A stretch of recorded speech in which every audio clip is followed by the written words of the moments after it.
అమ్మఒడి పథకం పెట్టినప్పుడు ఒక్కొక్కరికి 15,000 రూపాయలు ఇస్తామని చెప్పి మాట ఇచ్చారు. సంవత్సరానికి 2002 సంవత్సరం వచ్చేటప్పటికి 1000 రూపాయలు తగ్గించి 14,000 రూపాయలు చేశారు. ఇంకో సంవత్సరం తిరిగేసరికి 1000 రూపాయలు తగ్గించి 13,000 చేశారు. 21, 22లో మొత్తానికి వేయకుండా ఎగ్గొట్టేశారు డబ్బులు. 83 లక్షల మంది, ఎంతమంది బిడ్డలున్నా కానీ, 4 బిడ్డలున్నా కానీ మేము అమ్మఒడి పథకానికి డబ్బులు వేస్తామని చెప్పి ప్రభుత్వంలోకి వచ్చిన తర్వాత ఒక్క బిడ్డకే ఇస్తామని చెప్పి 83 లక్షల మంది లబ్ధిదారులుంటే కేవలం 44 లక్షల మందికే అమ్మఒడి పథకం ఇచ్చారు.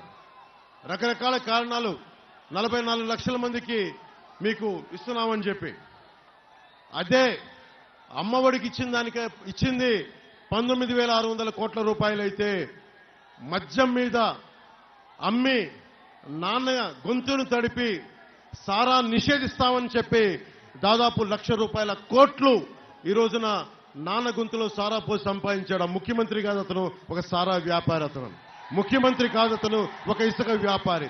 ముఖ్యమంత్రి కాదు, అతను ఒక మనకి ల్యాండ్ని దోచే ఒక స్కామ్స్టర్ అతను. అలాగే మీ అందరికీ